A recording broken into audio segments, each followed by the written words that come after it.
Remember, folks, I'm just a Muppet in a chair. Don't take me seriously. Hello, Boomerites. What's going on? Hope you're having a good day. Welcome back to the channel.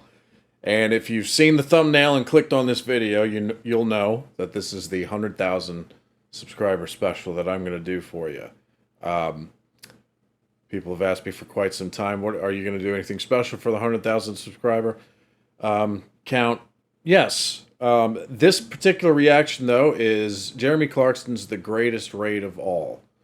I have actually put this off for quite some time. I was going to do it at some point, but it seems I never get around to it. But I figured this would be an excellent 100,000 subscriber special reaction for you guys. You all know that I love to have fun on this channel, laugh at all the goofy stuff from the UK, which is tons of fun. But every once in a long while, I do like to do a more serious type of reaction, and also recognize the massive sacrifices that some people make for all of us. So that's what this is. Jeremy Clarkson's The Greatest Raid of All. I think I did the Victoria Cross documentary as a reaction for when we hit 50,000 subscribers. I think. I could be wrong about that. But that one was, especially the end of that, blew me away. As you guys, if you've seen that, you guys know. So maybe at the end, when this video ends, I'll leave a link in the description for that particular reaction that I did. But yeah, sometimes we just got to pause and take a break from having all the fun that we have, and recognize, the sacrifices that a lot of people made a long time ago so that we could be here doing the goofy stuff we do on this channel. You know what I mean? So in that spirit, this is Jeremy Clarkson's The Greatest Raid of All documentary. I'm going to react to it, and hopefully you guys enjoy it. And thank you once again for helping me reach 100,000 subscribers. And Queen Boomer thanks you as well. Can't leave her out, because without her, I don't think we would have reached 100,000 subscribers at this point either. So she's a big part of the channel. Whether she's active on the channel frequently or not, she's a big part of this too. So thank you guys once again, and I'm excited. I'm also going to probably learn a lot from this. So here we go, folks. Let's react. Hope you enjoy.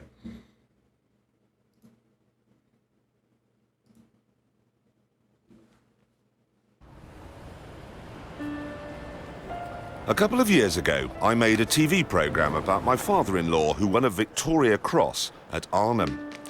And since then, I've been on the hunt for a follow-up, another nugget of incredible heroism in the face of impossible odds. Of course, most war stories are well known, well documented, and well celebrated. The Battle of Britain, Rorke's Drift, and so on. But one day, while trolling through a second-hand bookshop, I came across a story that's hardly known or celebrated at all. It's the story of an amazing battle, a battle where more VCs were earned more quickly than any other action in the Second World War. Wow. It's a story full of ingenuity, pluck, and genuine courage. It had the lot. Having read it, I decided to do some digging. And it turned out that while very few people in the outside world know anything about this extraordinary battle, they certainly do in military circles. And they call it the greatest raid of all.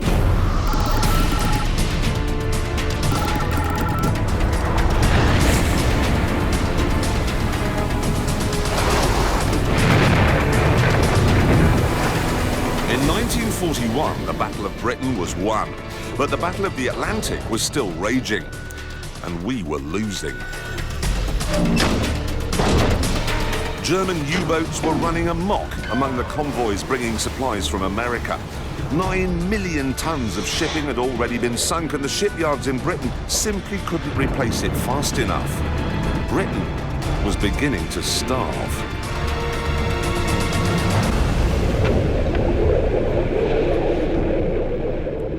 Winston Churchill said in his diaries, the only thing that truly frightened me in the war was the U-boat peril.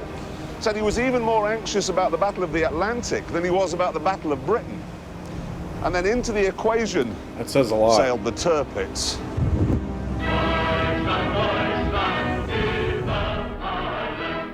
Tirpitz was the fastest and most modern battleship in the war. Even though her armour was a foot thick, she could thunder along at 30 knots. And with 8 15-inch guns, she packed a huge punch. Certainly, the Royal Navy had very little in its arsenal to take on a ship of this magnitude. It's very interesting, like, when you think of German boats in World War II, like, the only one that comes to mind, like, an actual, not that, well, obviously the U-boats, but the only one, the name of a boat that I remember was the Bismarck. But this was the Turks. Let's rewind that a little bit. Even though her armour was a foot Tirpitz was the fastest and most modern battleship in the war. Even though her armour was a foot thick, she could thunder along at 30 knots. Yeah, I've never and heard with of this 8 boat. 15-inch guns, she packed a huge punch. Certainly, the Royal Navy had very little in its arsenal to take on a ship of this magnitude. And that was a nightmare for the people who worked here in Churchill's war rooms. Each of these dots on this map represents a convoy movement. If Tirpitz got among them beyond the range of the Royal Air Force, we would almost certainly lose the war. Look at all those dots, It was man. that simple. There was, however, a drawback to Tirpitz's size. You see, if she were to be damaged while out in the middle of the Atlantic, she couldn't very well go back to Germany for repairs, because that would mean limping past Britain, past the RAF, past our coastal fleet, and that would be a death sentence for her. So she'd have to go to a dry dock on the Atlantic coast of France. But there was only one dry dock on the Atlantic coast of France that was big enough to handle a ship of Tirpitz's size. This one. This is the Normandy dock in Saint-Nazaire. It had been built in the 30s when France was making giant ocean liners. And now, to make sure the Tirpitz could never have a home on the Atlantic seaboard, it had to be destroyed. Now, the only way that you could put this dock out of action is to destroy this gate. And that was a problem. It couldn't be done with a naval bombardment because the mouth of the estuary is actually 6 miles away in that direction. It couldn't be done with a submarine because this whole area was crisscrossed with anti-submarine nets. Couldn't be done over land because northern France was in German hands, and for 2 reasons, it couldn't be done from the air either. Firstly, Second World War bombing raids were notoriously inaccurate. Only 22% of bombs landed within 5 miles of the target. Yeah.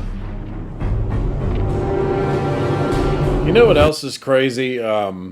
This is making me think, because they have to destroy this thing, and it's making me think of, like, an even more kind of, what's the word I'm looking for here? When they had to, remember, like, there was a part of the war where France fell, and then they had all these French warships, and in order to keep them out of Nazi hands, I think maybe it has a name attached to it, but I think it happened in several ports. But the British Royal Navy destroyed these ships to keep them out of Nazi hands, and I'm pretty sure that they were manned. They were still being manned by the French, which is horrific to think of. That you're killing, you know, these Frenchmen on board who were essentially our allies, but they fell, their country fell to the Nazis. But just to kill the Frenchmen on board these ships and destroy the ships just to keep them out of Nazi hands, like that's how serious this war was, man. probably the most serious war that's ever happened. I mean, it has to be, right? You know, Second World War, biggest war in the history of the world. But it's making me think of that, like the decisions that people had to make. So the chances of being able to hit Unreal. a dock gate from 6,000 feet in the sky were slim at the best of times.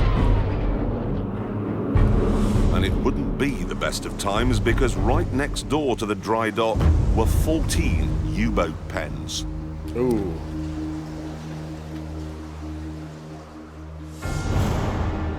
These were some of the most precious facilities in the German armory, and to protect them, the Saint-Nazaire area bristled with 80 anti-aircraft guns and artillery pieces. And in the town itself, there were 5,000 troops. Destroying the dock then using conventional forces, the army, the air force, the navy, out of the question. So, the job was given to a group of men who really had only just been put together. The Commandos. Oh, what happened here?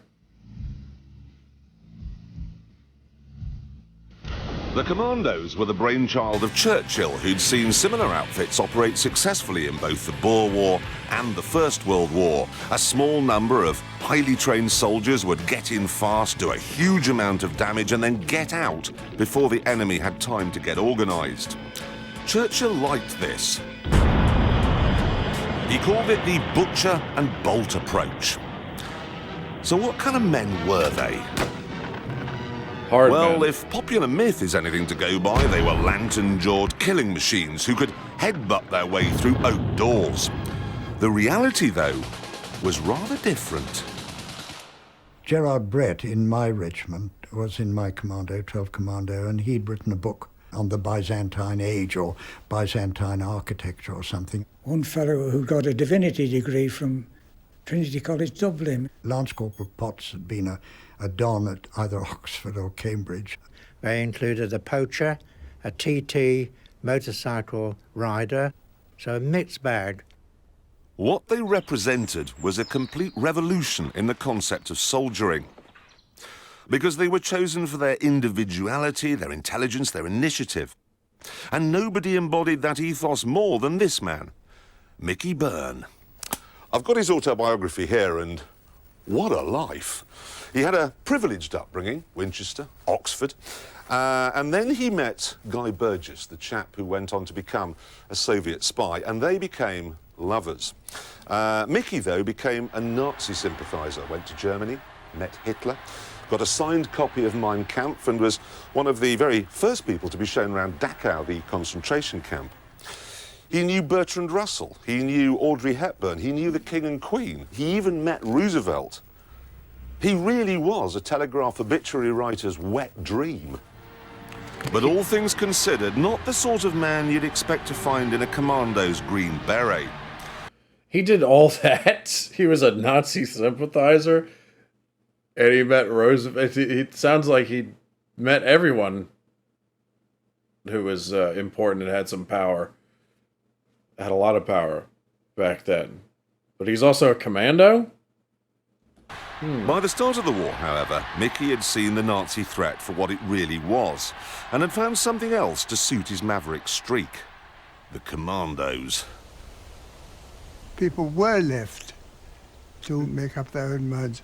In war, anybody, everybody may be killed, and what decides the action may be the action of a private soldier who's left to command a trench. It wasn't put like that, but the feeling we were given that every single one of us might be as important as a brigadier. We were all individuals, you know. Discipline did matter, of course, but I wouldn't have said it was absolutely first. The commando forces were made up of volunteers from any of the regular army units, and the philosophy of how they went about their daily business was a million miles from that of the conventional military. For a start, they didn't bother with barracks or regimental headquarters because the commandos didn't want to waste training time on mundane chores such as cleaning or maintenance. Instead, they simply got digs in a nearby town. And there was no sergeant major on hand to tell them what to do every minute of the day. Instead of saying, parade tomorrow on the main square in Weymouth. It might be parade tomorrow at 10 o'clock on these, in the marketplace at Dorchester, and find your own bloody way there, you know. You weren't shouted at. There wasn't any of this shouting or bullying or anything that you got in the regular army. You led by example. So, you know, the officer had to do everything that you did. If the officers can do it, I can do it. If the officers can do it. That guy's jacked. Unfortunately, though, the British Army top brass were a deeply conservative bunch, and they really didn't like the new commando philosophy. The regular army were doing their best to get us disbanded. They hated us, some of them. We were a nuisance. And because our standards were so high, we'd creamed off the best of the people in the regiments.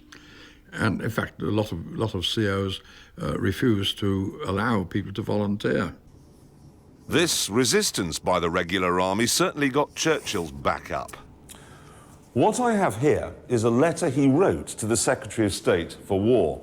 And he says, I hear that the whole position of the commandos is being questioned. They've been told no more recruiting and that their future is in the melting pot. Says he feels very strongly about this. Says the defeat of France by Germany was accomplished by an incredibly small number of highly equipped elite, while the dull mass of the German army came on behind. And then here, for every reason, therefore, we must develop the commando idea. Pretty clear cut. I'm still blown away at the Mickey Byrne guy. I'm shocked that they would have mentioned that at one point he was a Nazi sympathizer and toward Dachau.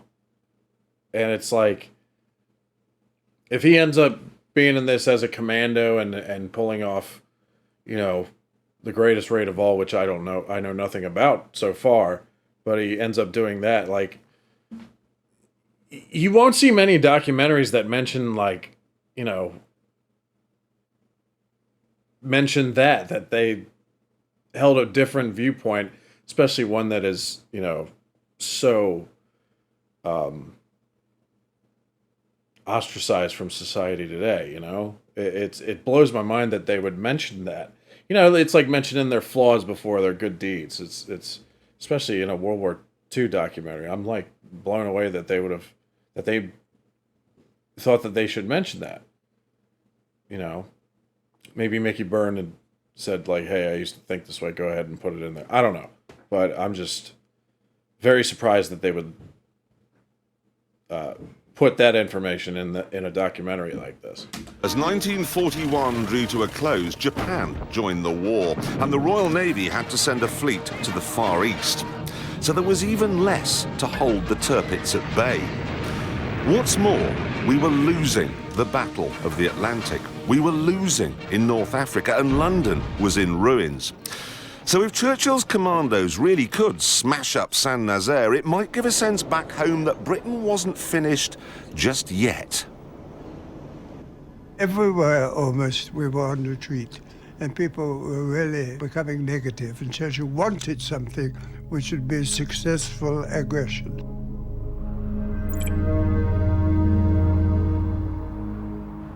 The plan to destroy the 1,500-ton dock gate was codenamed Operation Chariot, and it was certainly bold. The commandos would get hold of a couple of destroyers from somewhere and sail them from Cornwall over to western France. Now, one of these destroyers would be filled with explosives. And while the RAF distracted the Germans with a bombing raid over Saint-Nazaire, they would somehow sneak it up the estuary without being seen by anyone in the gun emplacements here, here, here, here, here, here, here, here, and here. Or by anyone with a searchlight here, here, here, and here. And then, to see what happens next, we have to turn to the actual model built to plan the raid. The destroyer, with the explosives in it, would ram the dock gates here, and the commandos would jump off, and right underneath all the guns positioned to protect the U-boat pens here, they'd run around shooting anything that moved and blowing up anything that didn't. Then, after the destroyer exploded, destroying the lock gate, they'd all meet here at this not at all exposed jetty and get back on the second destroyer, which somehow wouldn't have been blown to pieces while it was hanging around in the estuary for a couple of hours waiting for them to finish. It would then sail back down the estuary, past all the guns, and go home. Right. Yeah, that sounds impossible, but we're watching this documentary, so it must have... Maybe it didn't work out exactly how he said the plan was, but that's wild. Very dangerous. The plan was presented to the War Office by Louis Mountbatten, head of the Combined Operations Unit. And unsurprisingly, it met resistance. One commander-in-chief was particularly vocal. I remember he started the meeting by saying, "Well, Dickie, old cock, if you're prepared to lose all your soldiers..." Mountbatten, isn't he related to the royal family in some form? If this is the Lord Mountbatten, he was also killed by the IRA at some point, I believe. If it's the same one, I think he's related to the Queen, isn't he? All your ships. I suppose you can take on this task, which I regard as absolutely impossible. I said, it's the fact that it is regarded as impossible, which makes it possible. The Germans will never think we'll attempt it.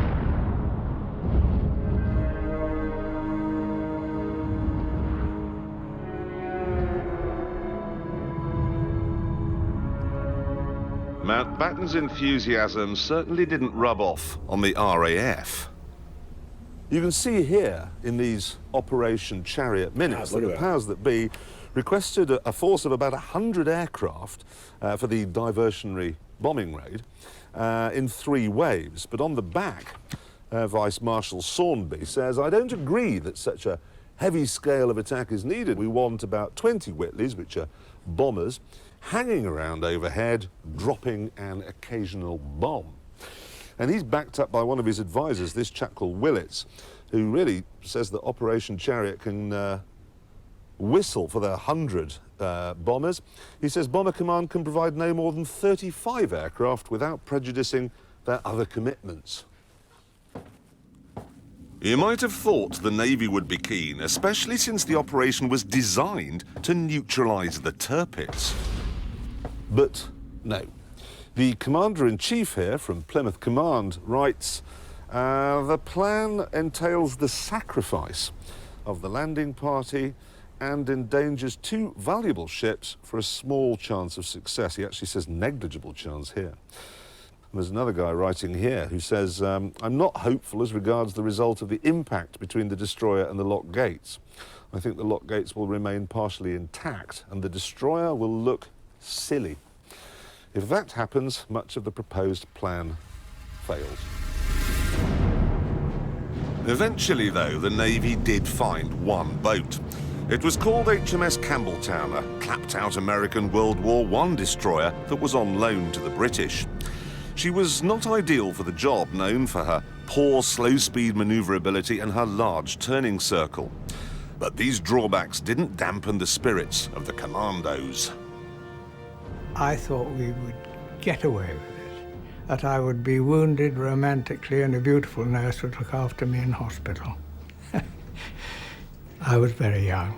You were doing all this heavy training and nothing's happening, so very frustrated. So I think when we were finally briefed on the model, I mean, we thought, well, hell, this is going to be something. We had been trained, both in the dark, blindfolded in the day, in every form of demolition to do with dock demolitions, trains, anything. So when we heard that we were going to blow up the dock installations at Saint-Nazaire, I suppose really it was a feeling of elation. At this stage, people were saying, well, what do you think? To me, you see. And I said, it's going to be a piece of cake. We're going to go in there and knock them for six, because that reflected the optimistic attitude. We were going to go in there, blow up this bloody dock, and we'll be out. We had volunteered, after all, for danger. And it did seem an off chance that it was impossible, and therefore it would succeed. As the commandos prepared on land, the Navy set about the Campbelltown. The old tub would have to sneak past 80 gun emplacements on its way up the Saint-Nazaire estuary, so it had to be disguised, and they only had 12 days to do the work. In the end, they removed 2 funnels and sloped the other 2 backwards, so at a glance it looked a bit like a German destroyer. And then there was the problem of turning it into a time bomb. This job was given to a brilliant young naval officer called Lieutenant Nigel Tibbets. He was a shy chap with a stammer who, when his girlfriend announced that she'd become fond of him, replied, "Well, then I suppose we shall have to get married." However, while he was not desperately confident with women, he was a whiz with explosives, one of the best students the Dartmouth Naval College had ever seen. But even he faced difficulties with how you turn a whole ship into a bomb. The first problem he had was deciding where in the ship to place the explosives. Because you see, if you can imagine, this is the gate to the dock and this is the ship. What's going to happen after it hits? I mean, is it just going to end up here, in which case you want the bomb in the front? Or is it going to rear up, in which case you want the bomb sort of in the middle, toward the bottom? I suppose theoretically it would be possible, if the ship were going fast enough, for it to actually ride right over the top of the gate and end up in the dock itself. I mean, who knew? It's a massive gate, though. Like, that gate is huge. And the gate is like this, and the ship is like, I don't know. Yeah, to guess what's going to happen with... I mean, I would assume it's just going to crash into the gate, and the gate's going to give, or the ship's going to give. But I don't know. Day and night, Tibbet struggled with this until he decided on a spot 40 feet back from the prow, low down, next to the keel. Then he had to work out how to set the explosives off. Back then, there was no accurate timing device, so he had to use fuses, like this. The crack, yeah, okay. The idea is that you squeeze the top part here, which breaks a glass capsule on the inside, releasing acid that then slowly burns through a strip of wire. Now, when that snaps, it releases a spring which boings out, setting off the detonator. Now, this was very advanced in 1942, but there were a couple of problems. First of all, it was very susceptible to jolts and shock. You wouldn't, for instance, want to ram some lock gates at 25 miles an hour with one of these on board, because it might go off instantly, killing everyone. It was also very vague. The strength of the acid varied from fuse to fuse, the strength of the wire varied, the tension of the spring varied. Tibbets couldn't say to within an hour when the bomb might actually go off.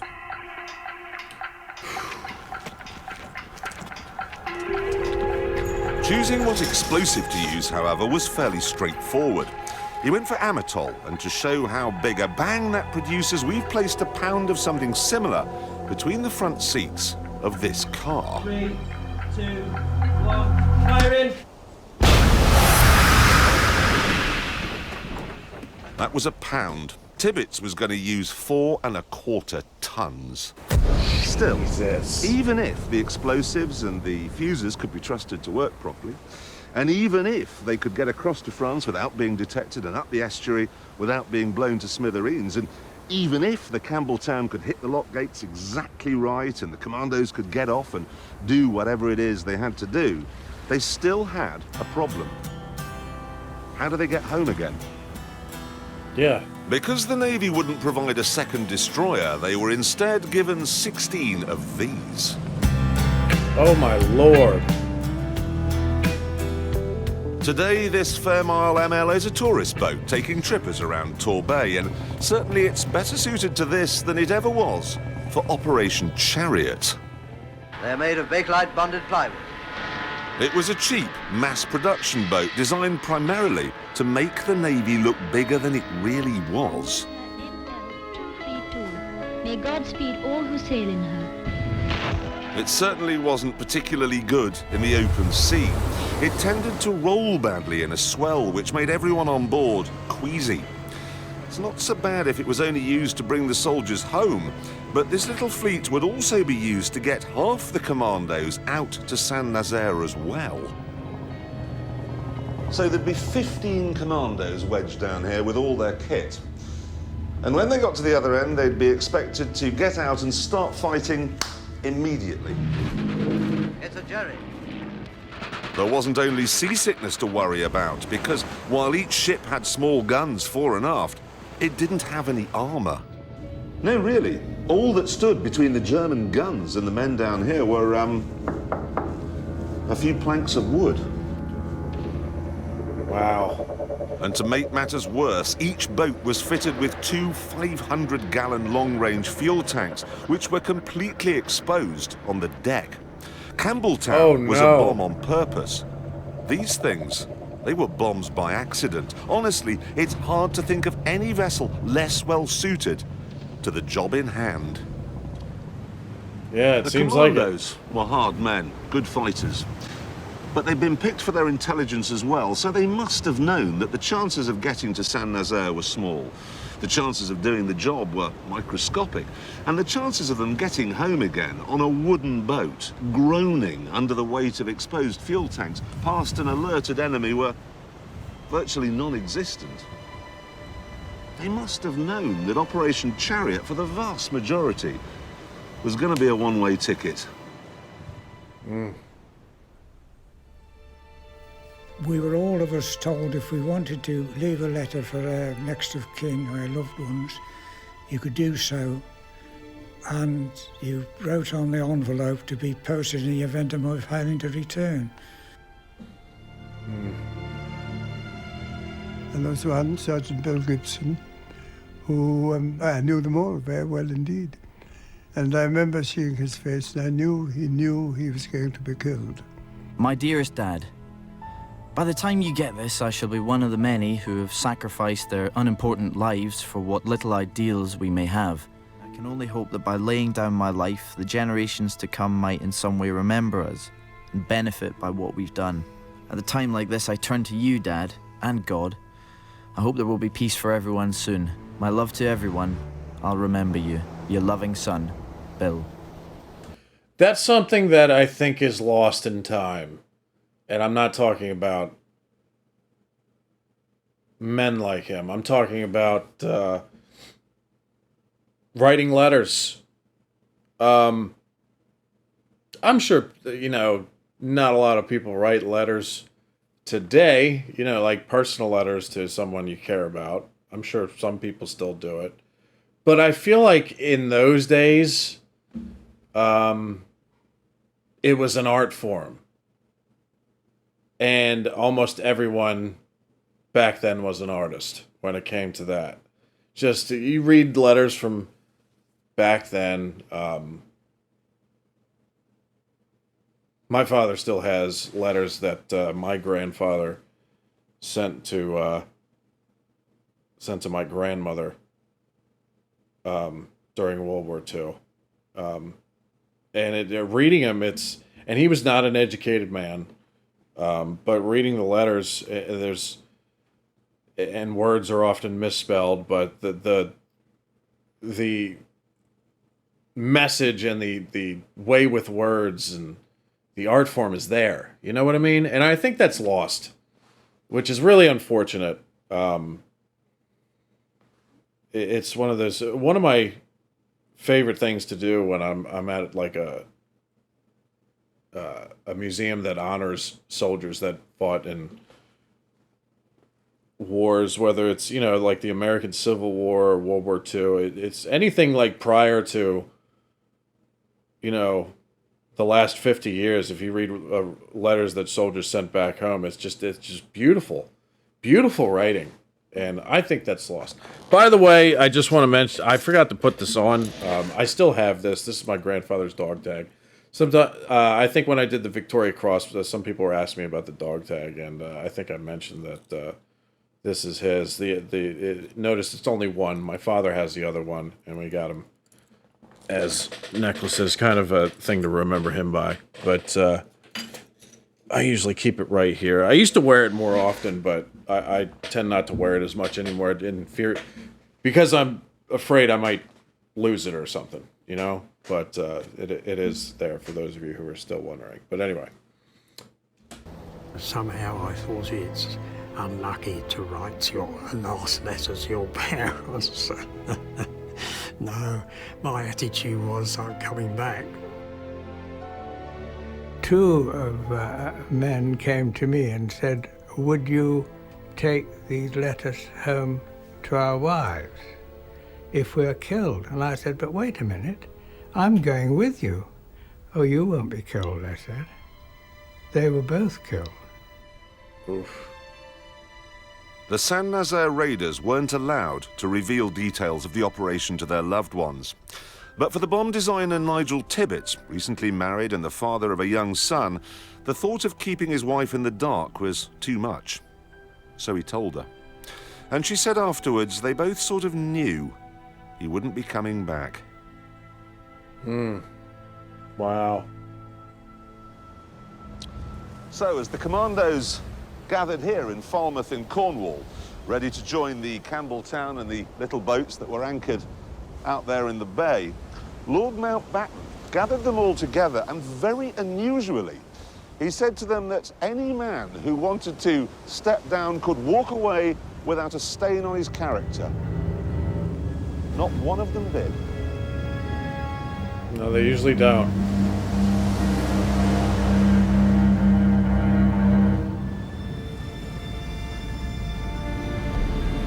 Some hard people, man.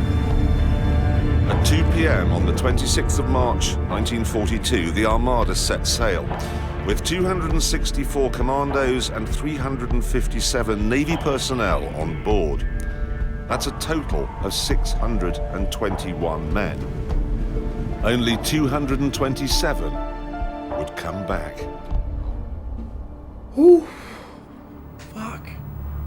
I had just enough light to read a book that I was reading, and I just concentrated on reading this book. The thought that crosses your mind is, I hope I'm going to be able to do my part, you know, without being overcome by fear. We chatted to each other about what we're going to do, and we all went through it with our blokes, you know. I and my four guys just went through what we were going to do. I certainly thought to myself, my God, I hope I'm not going to show fear in front of my men if I'm frightened. Tense, I suppose, would be the thing. Anticipation, yes. Fortunately, I think we were more worried about it being rough, because it's very, as you can imagine, physically exhausting to be seasick all the time. But we were lucky. It was calm. 33 hours later, they arrived at the mouth of the estuary, and the captain of the Campbelltown, Lieutenant Commander Sam Beattie, instructed Tibbets to set the fuses on his bomb. He then began to creep up the estuary. Ideally, he'd have stuck to the deep water channel, the channel the Tirpitz would have used. But this would have meant hugging the northern shore right under the noses of the German sentries. So he had to go right down the middle, despite the fact that the water, even at high tide, was just 10 feet deep. Wow. To reduce the ship's draft, much of the heavy armor and the big guns had been removed. So if she did become grounded, she'd be a sitting duck. We did go across sandbanks a couple of times sometimes and dragged a bit going over. But it was so quick that you hadn't got time to think, good God, if I'm marooned here, I'd be shot to pieces. Every time that boat hit something on the bottom, they probably were so terrified. Because, you know, you hit it enough, you're stuck. It's hard to know, really, what the German gunners in this pillbox were doing when the Campbelltown chugged by. I mean, yes, she'd been hurriedly converted to look a bit like a German ship, but she was trundling right down the shallows. You'd have thought that would have alerted them to the fact something was up, but obviously it didn't, because they didn't open fire. And nor did the guns at the next pillbox, or the one after that. But then, things started to go wrong. The RAF had finally agreed to stage a bombing raid, but the pilots had been told not to bomb if there was cloud cover in case they hit French civilians. Unfortunately, it was cloudy, and they hadn't been told what to do instead. So they just flew around, alerting the Germans to the fact that something was up. Their flak guns turned very easily down onto the surface of the river, plus their searchlights. With the Germans now suspicious, the Campbelltown's Heath Robinson modifications and fake German flag wouldn't fool them for long. And sure enough, they were soon challenged by a signal from the shore. But the British had a trick up their sleeves. We found the German code books, naval code books, and the Germans didn't know we had them. And so we had the up-to-date passwords and countersigns, and we were using them, much to the consternation of the German signalman who was flashing signals asking who we were. And we were flashing back the right answers. We're a friendly force coming in for the night. We've got a damaged ship or something like this, you see, and putting them off. Twice the Germans opened fire, but each time they were silenced by reassuring signals coming from the Campbelltown. This meant the ships could get nearer and nearer to the target. Eventually, though, the Germans realised that, yes, unbelievably, it really was a British raiding party sailing right through their front door. They managed to get to this point here, just 2,000 yards from the dock gates, which are kind of just round the headland. Maybe you can see it just over there. And all hell broke loose.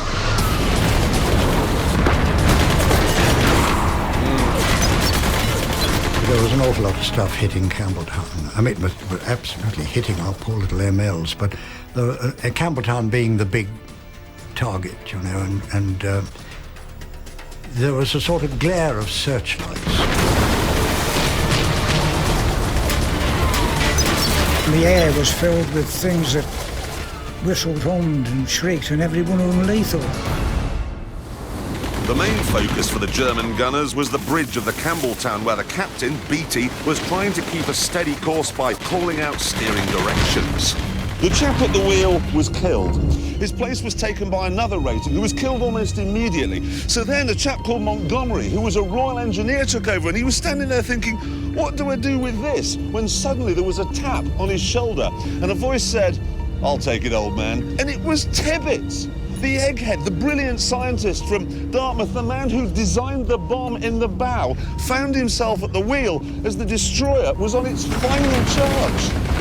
I don't think I would call Tibbets an egghead, not to criticize Jeremy Clarkson. He's doing a great job with this.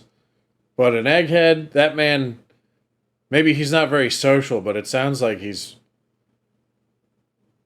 knows his stuff, so.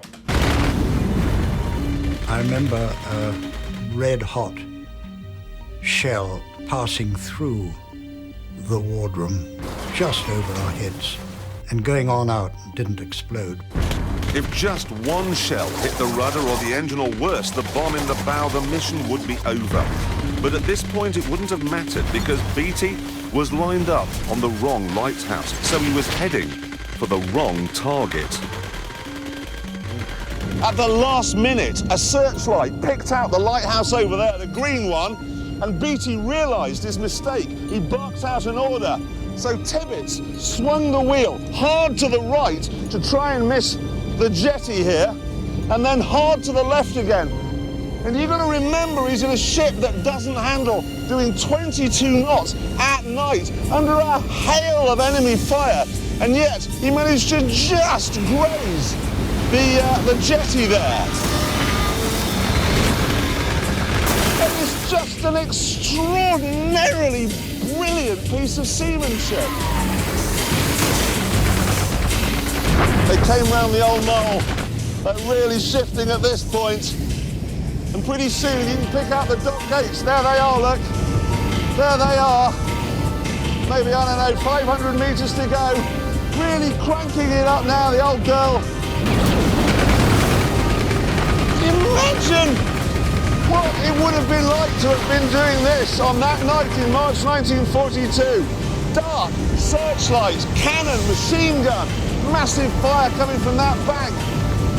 Aiming straight for that. What's the impact going to be like? It's going to be huge. So the gate isn't at, like, I'm an idiot.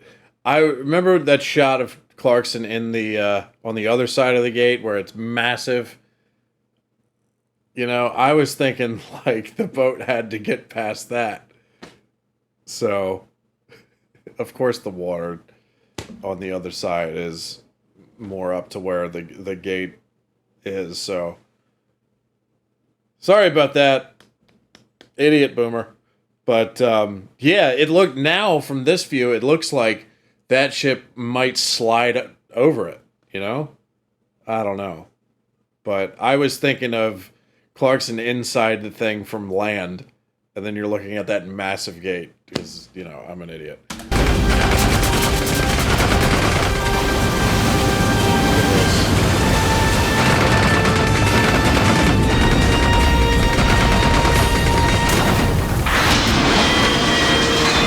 It broke it. The ship reared up, putting Tibbets's 4-ton bomb right over the gate. And despite the firestorm, Beatty turned to his men and said, well, there we are. 4 minutes late. The Navy had done its part of the job brilliantly. And now, in the 2.5 hours before Campbelltown blew, the Army had to get ashore and create havoc. Yes, the Germans had fixed gun emplacements, and yes, they outnumbered the British by 20 to 1. But that was no problem, because the raiding party, remember, were commandos. They may have been picked for their intelligence and free thinking, but my God, they were tough. Fire!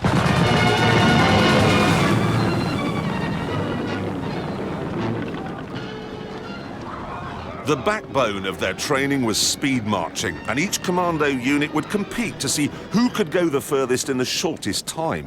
One group went 63 miles in 19 hours. Another marched 53 miles from Harlech to the top of Mount Snowdon and then down again in 17.5 hours.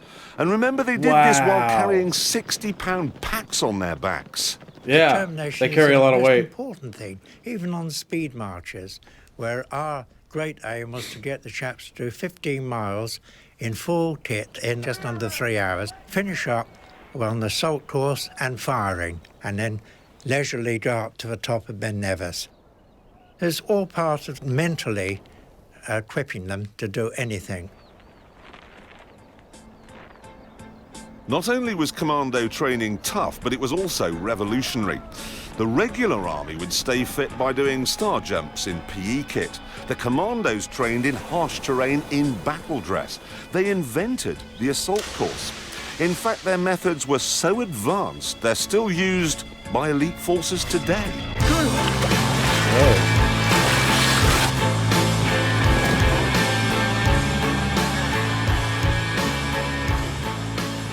A determination, doing things which you thought you couldn't possibly do, like on the Tarzan course, on a rope bridge or the death line. And don't forget, the chaps and commandos weren't super men. They were ordinary chaps from all walks of life, but they were trained well, trained to get the edge. And instead of doing weapons training on rifle ranges, commandos practiced in massive mock battles with live fire. All the weapon training was geared to offensive action. A little example, the Bren gun was normally fired on the ground, but why not use it, firing it from the hip? And this was an innovation.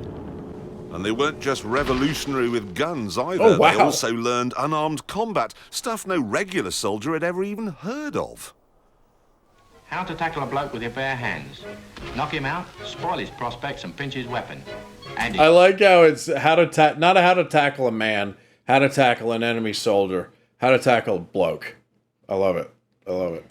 Gold watch to it, he's got one. The key element was getting themselves to convince themselves they could do anything.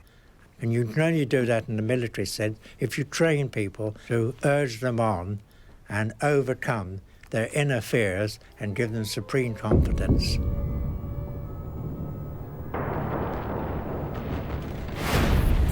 Footage, man. There's something about World War II footage, especially the footage in the dark. It's just absolutely terrifying to me.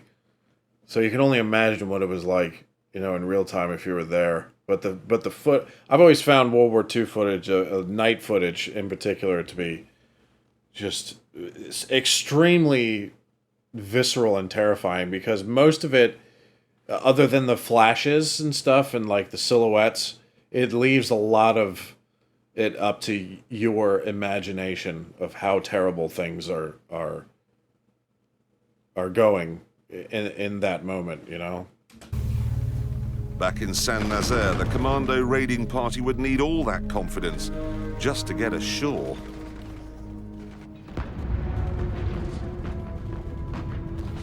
We went up on deck and we went to the bows of the ship. Well, the 12-pounder had been hit. There were a lot of dead bodies lying around the place, a lot of blood on the deck, and there was a hole in the deck. I remember Johnny Proctor lying there with his leg blown off, cheering us on. When I came up on deck, there was a brilliant flash and a ear-shattering explosion, and I felt a blow on my knee, which felt like a sledgehammer, and it knocked my knee on one side, and I fell to the deck. And I was lying there, and suddenly somebody grasped the rucksack and pulled me on my feet and said, "You're all right, lad," and it was Major Copeland. He said, "Bambo, lad, at port side. Don't hang about here, it's decidedly unhealthy." Tibbets and Goff were there, and they were holding these scaling ladders, and these two chaps were laughing and swearing and so on. And I think we probably dropped maybe even 8 feet down onto the dock.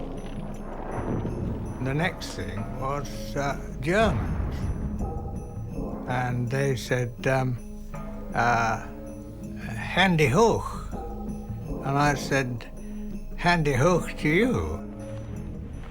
While Tiger was having a set-to with Jerry, the demolition teams were on their way to their targets. One of the main targets was this underground bunker, because down there, and I'm not absolutely certain how I actually get down there, but anyway, down there are the pumps that were used for emptying all the water out of the dock. Stairs. The job of smashing this place up was given to a team of 4 commandos led by Lieutenant Stuart Chant. Chant, a stockbroker in peacetime, had to place the explosives even though on the way to the pump house he'd been wounded in the left leg, the right arm, and both hands. Unfortunately, the explosives had been pre-rigged in England with very short fuses. So Chant sent his men back up to the surface in relative safety, knowing that when he lit the fuses, he'd have just 90 seconds to climb 7 flights of stairs and find his way through this maze of aerial walkways in the pitch black, because there was no light down here then, while pretty badly wounded. Damn. He was a brave man. They all were.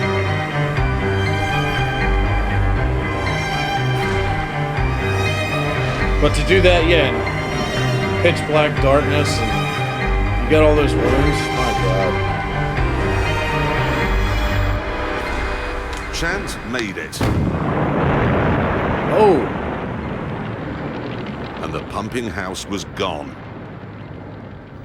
And meanwhile, other teams were having similar successes with the winding houses at both ends of the dock.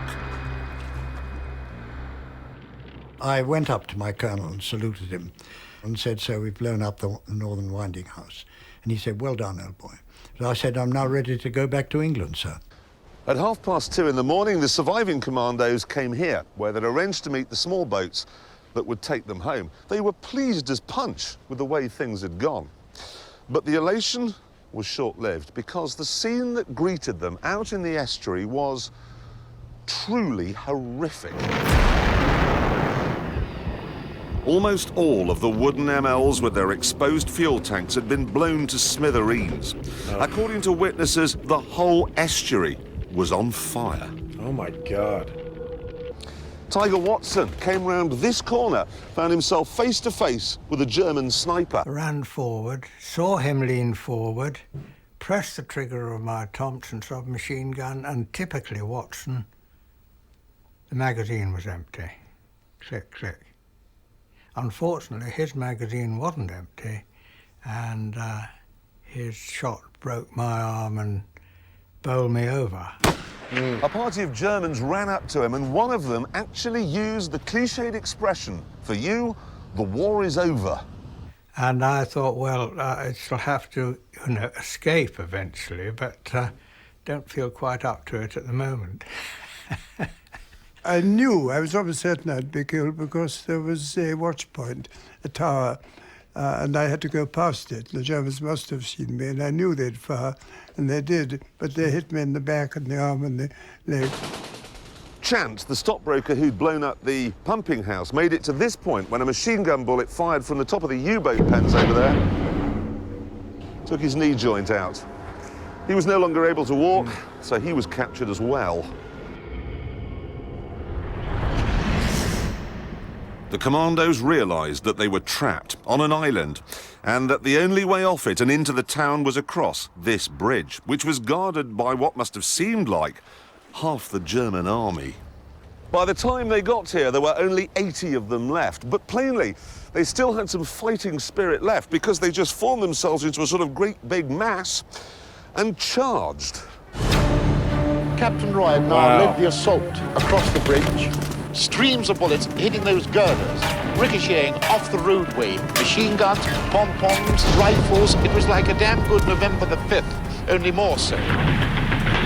Bit by bit, the commando numbers were whittled down until the remaining men, low on ammo, went to ground in the town. Corin Purdon ended up in a cellar.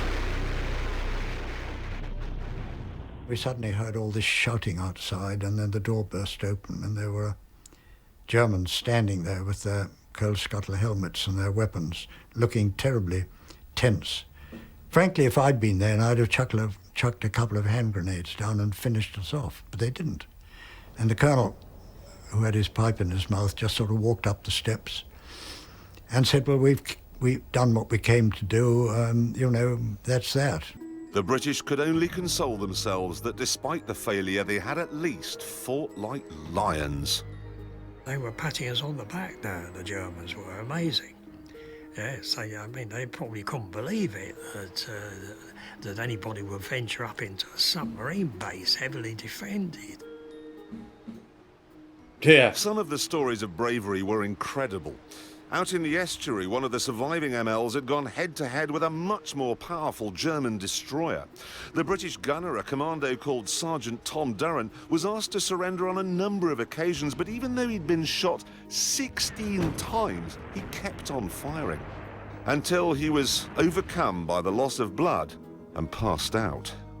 But the story doesn't end there, because the captain of the German destroyer was so impressed by Durrant's bravery that when he landed, he took the trouble to find the most senior British officer and said, look, I don't know who was on that gun on that little ship, but whoever it was should get your Victoria Cross.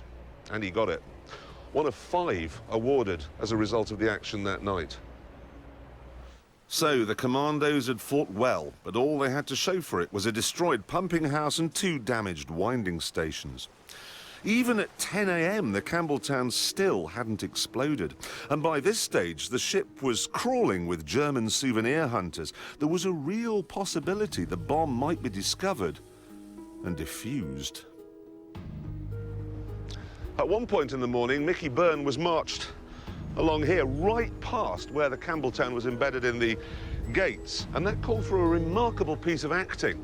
He couldn't look pleased that it was crawling with Germans, he couldn't look quizzical, wondering why the bomb hadn't gone off, and nor could he look afraid that it might go off at that precise moment, blowing him to pieces. Right? I was just thinking that, like, you can't reveal anything, because that's what you came to do. Yeah, ooh.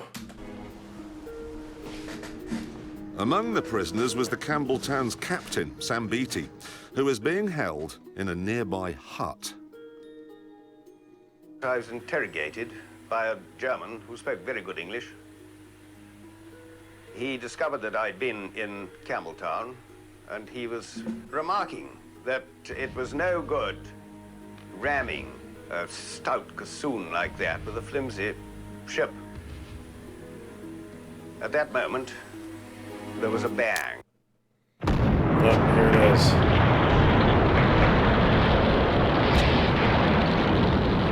The blast wrecked the gate. Thousands of gallons of water roared in, taking what remained of the British ship with it. And the German souvenir hunters? They found bits of them on the roof of the U-boat pens 400 yards away. Oh my God! A German petty officer rushed into the room where we were lying, saying, "We're going to shoot you all, we're going to kill you all." We just were so sort of exhausted and everything else that we were delighted that the explosion had occurred, and just said, "Please don't shout, just get on with it." Hitler was so incensed that he later issued his infamous order that in future all captured commandos would be executed as spies. Wow. Small wonder. Damage to the Normandy dock was so comprehensive that it was not repaired until 1947, 2 years after the war was over. Wow. As a result, Tirpitz was denied a... So they got the job really done. Bravo. ...home base in the Atlantic, and as a result of that, she was forced to spend most of the war in a fjord in Norway. She was finally... Tirpitz was so comprehensive that it was not repaired until 1947, 2 years after the war was over. As a result, Tirpitz was denied a home base in the Atlantic, and as a result of that, she was forced to spend most of the war in a fjord in Norway. She was finally destroyed by RAF bombers in 1944, and incredibly, this mighty battleship, the pride of the German Navy, went to the bottom, having never sunk so much as a fishing boat. In the smoke of giant explosions, the Tirpitz capsizes and... The British rule the sea. The price for rendering this great ship impotent had been high. 168 British dead, around 400 Germans and 16 French, shot by mistake by SS troops. Still, the attack did mean that Churchill could say to the British and the world, "We're not done yet." And it helped in France as well. One very important thing is what the French Prime Minister said to us on our first return to Saint Nazaire. He said, "You were the first who gave us hope." Wow.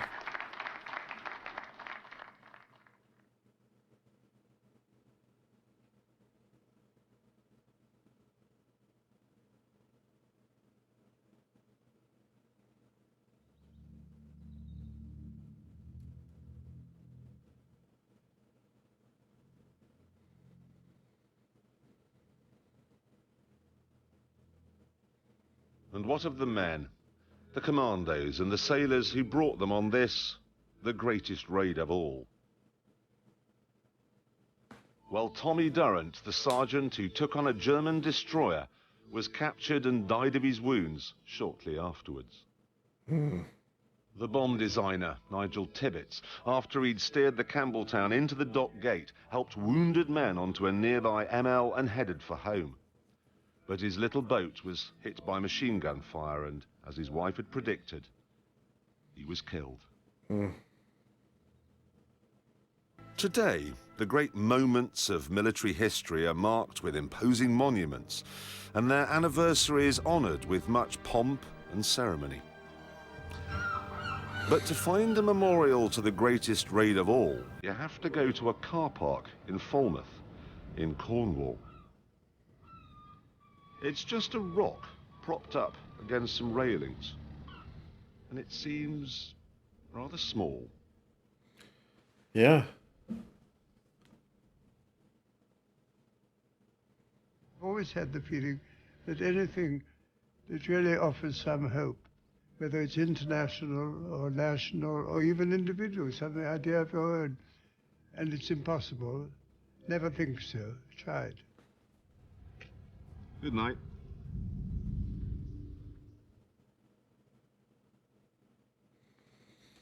Wow.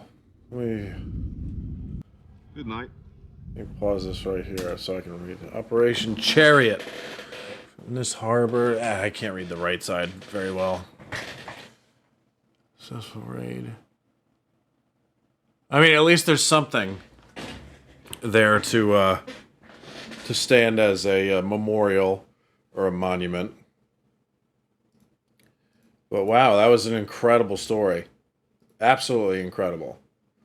Brave men. And, yeah. A lot of them didn't return. The other thing was like over 200, I think it was 214. I could be wrong, but I think he said 214 were kept prisoner. And probably, I would think, for the remainder of the war, right? Because, you know, it's not one of those wars where you really do prisoner exchanges. I think once you got captured in World War II, that was... Your war was, like he said, your war is over. But an amazing story. I was...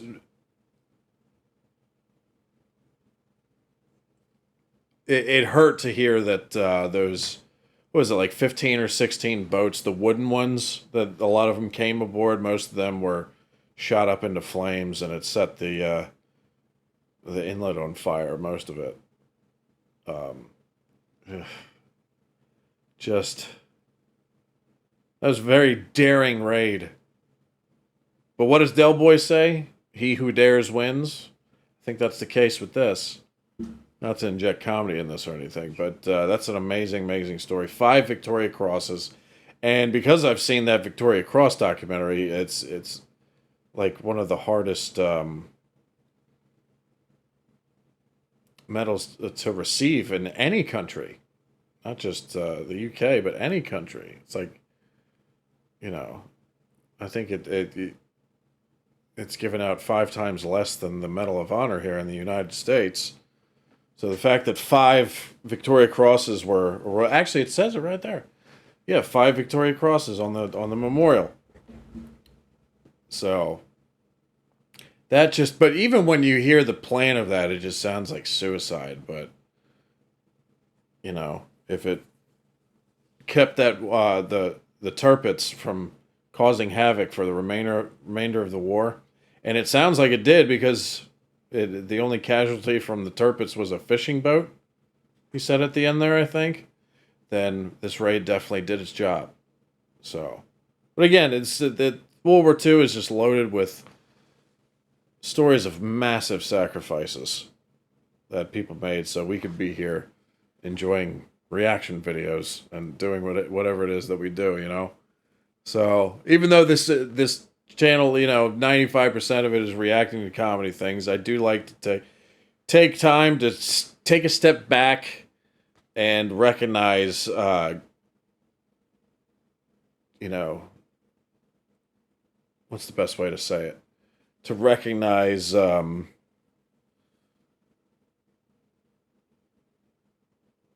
know, amazing achievements and You know, things that people have done for us a long time ago that we take for granted today. That's probably the best way to say it. It's maybe. I probably could have said that a little better. But, you know, these people, especially during this time, a lot of these people did these things without question and did them with such honor so that we could take for granted a lot of the things that we take for granted today. You know, I take things for granted every single day, and a lot of it is possible because of men like this who've done these things, and the women that were involved in the war too. You know, lots of women were involved in World War II. Maybe not on the front lines or in battle or anything, but they did a lot of stuff. So you can't forget them. But amazing story. And it also breaks my heart to know that probably most of the men that were interviewed in this documentary are no longer with us. The ones that made it out and took the time to do interviews for this. It's always heartbreaking to know that they're probably no longer with us. It's also scary in a way because, you know, eventually we're not going to have anyone left who fought in World War II. And, you know, that's a scary thought because it's, for those men, it's probably, you know, if they made decisions on our behalf, they probably, having gone through this traumatic experience, it sobers them up for them not to make brash and uninformed and reckless decisions like a lot of politicians make today when it comes to international interaction. You know what I mean? Anyway, just a thought there. But anyway, I hope you enjoyed the reaction for the 100,000 subscriber special reaction that I've just done. And much love to all of you. And shout out to any of you who have relatives in the armed forces or have lost relatives that were involved in things like this. You know, it's a very sobering experience, you know, watching stuff like this when these people have done amazing things on our behalf. You know, I probably could have worded this outro a little better, but, you know, I made the attempt. But anyway, hope you enjoyed the reaction. Like, subscribe, do whatever you guys want. And hopefully I didn't embarrass myself in this one. I think I said one or two things to embarrass myself in the Victoria Cross special, but I know I embarrassed myself a little bit with the gate thing. I was like, how is he going to slide over the gate? He's just going to smash into it. When, you know, on the other side, there's water to get it to the gate easier. But anyway, much love, everybody. Hope you enjoyed it, and I'll see you again soon. Have a great day, everybody. Peace out.